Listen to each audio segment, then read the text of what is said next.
Hi சுட்டீஸ், எல்லாரும் எப்படி இருக்கீங்க? இன்னைக்கு ஒரு கதை பார்க்கலாம். ஒரு ஜென் துறவி மற்றும் அவரோட சீடர்கள் எல்லாரும் சேர்ந்து ஒன்று கூடி பேசிகிட்டு இருந்தாங்க. அவங்களுக்குள்ள ஒரு வாக்குவாதம் வந்துச்சு.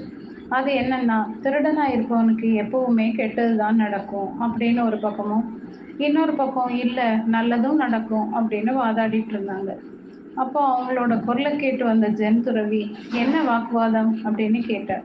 உடனே அவங்களுக்குள்ள நடந்த அந்த வாக்குவாதத்தை பற்றி சொன்னாங்க. உடனே ஜென் துறவி அவர்களுக்கு உண்மை ஒரு கதை மூலமா புரிய வைக்கலாம் அப்படின்னு ஒரு கதையை சொல்ல ஆரம்பிச்சார்.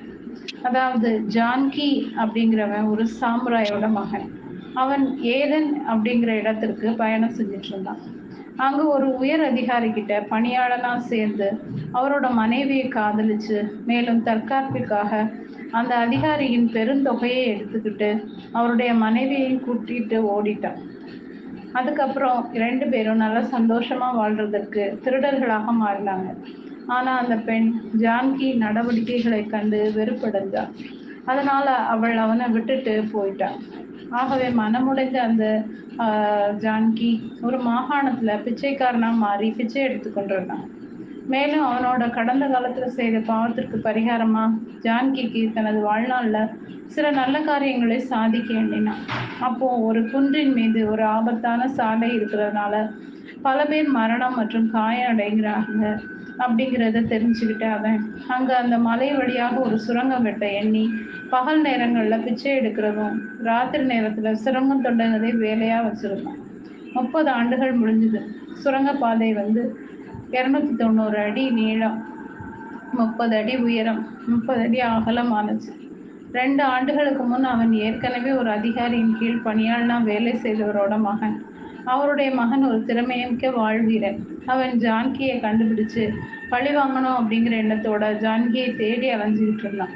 அந்த சமயம் பார்த்து அந்த ஜான்கியும் அவன் கண்ணில் தென்பட ஆத்திரமடைந்த அவன், நான் உன்னை என் கைகளால் கொல்லணும் அப்படின்னு சொன்னான். அதற்கு ஜான்கி, நீ என்னை தாராளமாக கொல்லலாம், ஆனால் எனக்கு ஒரு ஆசை இருக்கு. அது என்னன்னா, இந்த சுரங்கத்தை முடிச்சதும் நீ என்னை கொல்லு அப்படின்னு சொன்னான். எனவே அந்த உயர் அதிகாரியின் மகனும் அந்த நாளுக்காக காத்திருந்தான். பல மாதங்கள் கடந்தது. ஜான்கி மட்டும் தோண்டிக் கொண்டே இருந்தான். அந்த வாழ்வீரன் சும்மாவே இருந்ததால ரொம்ப சோர்வடைந்தான். அதனால அவனும் ஜான்கிக்கு உதவியா சுரங்கம் தோண்ட ஆரம்பிச்சான். 1 ஆண்டு காலம் முடிஞ்சிருச்சு. அந்த மகன் ஜான்கியோட வலிமையும் தன்னம்பிக்கையும் கண்டு ரொம்ப வியப்படைஞ்சான். கடைசியா சுரங்கப்பாதை முடிஞ்சிருச்சு. மக்களும் பாதுகாப்பாக அந்த சுரங்கத்துல பயணம் பண்ணாங்க. இப்போ என் தலையை துண்டிச்சுக்கோ, என் வேலை முடிஞ்சுது அப்படின்னு ஜான்கி சொன்னான். எப்படி நான் என் சொந்த ஆசிரியர் தலையை துண்டிக்க முடியும் அப்படின்னு கண்கள்ல இருந்து கண்ணீர் மல்க கேட்டான் அப்படின்னு ஜென் குரு சொன்னார். கடைசியில ஜென் குரு சீடர்கள திருடனாக இருந்து திருந்திய பிறகு நல்லதை நினைச்சா அவனுக்கு நல்லதுதான் நடக்கும் அப்படின்னு சொல்லிட்டு உள்ளே போயிட்டார். ஓகே சுட்டீஸ், இந்த கதை பிடிச்சிருந்தா லைக் பண்ணுங்க, சப்ஸ்கிரைப் பண்ணுங்க, ஃப்ரெண்ட்ஸ் அண்ட் ஃபேமிலிக்கு ஷேர் பண்ணுங்க. கூடவே அந்த பெல் ஐக்கானையும் கிளிக் பண்ண மறக்காதீங்க. பாய்.